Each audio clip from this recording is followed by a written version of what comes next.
পুরীর জগন্নাথ মন্দিরের রহস্য সম্পর্কে আজও কোনো ব্যাখ্যা পাওয়া যায় না। পুরীর জগন্নাথ মন্দিরের নির্মাণ কাজ শুরু করেছিলেন রাজা চৌরগঙ্গাদেব। নির্মাণ কাজ শেষ হয়েছিল দ্বাদশ শতাব্দীর শেষ ভাগে তার নাতি অনঙ্গ ভীমদেবের সময়ে। ভারতের প্রাচীনতম মন্দিরগুলির অন্যতম এই মন্দির। প্রাচীনতার পাশাপাশি ধর্মীয় মাহাত্ম্যেও এই মন্দির ভারতের অত্যন্ত গুরুত্বপূর্ণ মন্দির, অন্যতম গুরুত্বপূর্ণ তীর্থস্থল। তার মন্দিরের সঙ্গে জড়িয়ে রয়েছে বেশ কিছু রহস্য।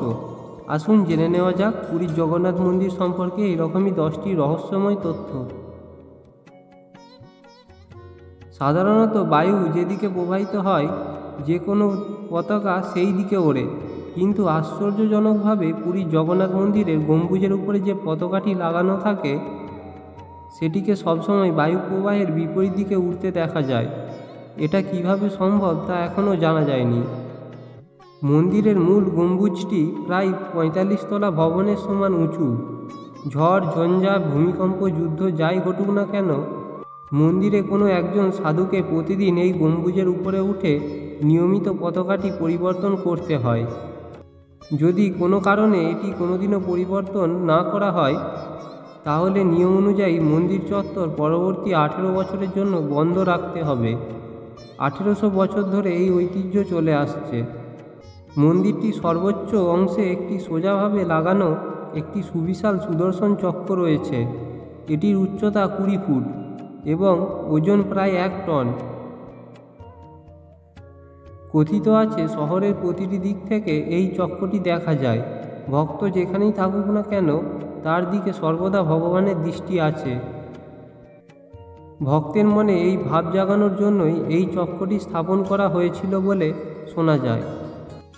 মজার বিষয় হলো 2000 বছর আগে গোপুরমে আনা হয়েছিল এই বিশাল চক্রটি এবং মন্দিরের উপরে স্থাপন করা হয়েছিল।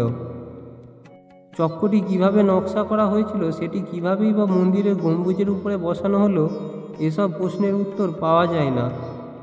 সবই আজও ধাঁধা হিসেবে রয়ে গিয়েছে।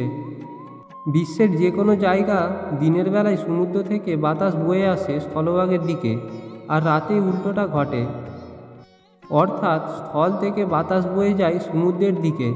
কিন্তু পুরীর জগন্নাথের মন্দিরের ক্ষেত্রে এই নিয়মটি খাটে না।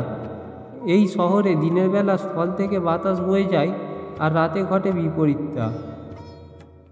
আরও এক আশ্চর্যের বিষয় হলো মন্দিরের উপর দিয়ে কোনো কিছুই ওড়ে না। কোনো বিমান, এমনকি কোনো পাখিকেও উড়তে দেখা যায় না। আর এই আশ্চর্য ঘটনার এখন পর্যন্ত কোনো যৌক্তিক ব্যাখ্যা পাওয়া যায়নি।